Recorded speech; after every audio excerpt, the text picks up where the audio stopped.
चलिए बढ़ते हैं खबरों की ओर। इस वक्त की बड़ी खबर लखनऊ से सामने आ रही, जहां पर लखनऊ में नकली दवाओं का 30 से ज्यादा जिलों में जाल फैला हुआ। आपको बड़ी खबर लखनऊ से बता रहे हैं, नकली दवाओं को लेकर आपको बता दें 30 से ज्यादा जिलों में जाल फैला हुआ है।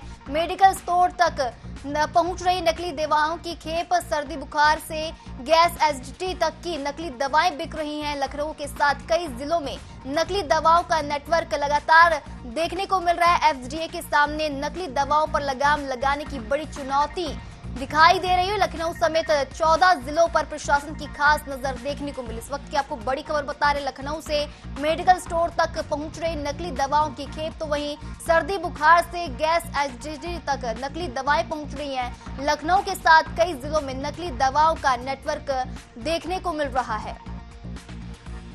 आपको बता दें, लखनऊ के साथ 14 जिलों पर प्रशासन की खास नजर देखने को मिली। नकली दवाओं पर 30 जिलों में जाल फैला हुआ है। तो वही तमाम जानकारी के साथ लखनऊ के हमारे संवाददाता सद्दाब सद्दकी जुड़ चुके हैं। सद्दाब, बताएंगे लखनऊ से खबर सामने आ रही, नकली दवाओं का नेटवर्क जो है फैलता दिखाई दे रहा है। क्या कुछ कार्रवाई की गई है इन मेडिकल स्टोर्स पर?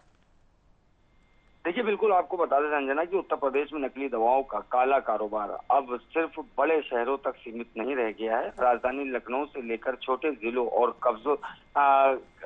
छोटे जिलों तक नकली दवाओं का नेटवर्क तेजी से फैल चुका है। सबसे बड़ी चिंता की बात यह है कि ये नकली दवाएं मेडिकल स्टोरों तक पहुंच रही हैं और आम लोगों की जिंदगी से खिलवाड़ किया जा रहा है। सूत्रों के अनुसार अगर माने तो सर्दी बुखार, गैस और एसिडिटी जैसी रोजमर्रा में इस्तेमाल होने वाली दवाओं की भी नकली खेप बाजार में मौजूद है। ऐसे में मरीज इलाज की उम्मीद लेकर दवा खरीद रहे हैं, लेकिन उन्हें असली की जगह नकली दवा मिलने का खतरा बना हुआ है। लखनऊ समेत प्रदेश के 30 से अधिक जिलों में इस नेटवर्क के सक्रिय होने की आशंका जताई जा रही है। लखनऊ, गोंडा, सीतापुर, लखीमपुर खीरी, अयोध्या, बाराबंकी, कानपुर नगर, प्रयागराज, मेरठ, आगरा, बरेली, मुरादाबाद और झांसी जैसे जिलों में इस कारोबार पर विशेष फोकस किया जा रहा है।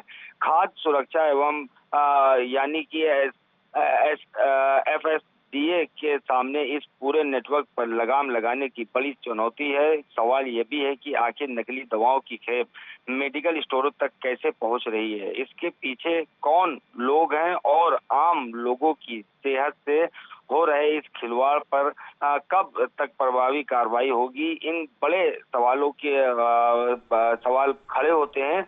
वहीं अगर बात की जाए राजधानी लखनऊ, कुछ दिन पहले ही अमीनाबाद दवा की दुकानों पर बड़ी छापेमारी की गई थी, जिसमें दवाएं जब्त की गई थी। उसके साथ ही कई बड़े अधिकारी भी मौजूद थे।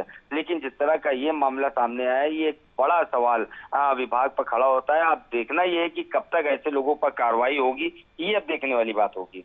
श्रद्धा, जिस तरीके से आपने बताया कि इस तरह के मामले पहले भी सामने आ चुके हैं, तो जब ये बार बार ऐसा मामला सामने आ रहा है तो पुलिस क्या कुछ पहल कर रही है? क्या उनके द्वारा कुछ अलग से पहल किया जा रहा है इस मामले में?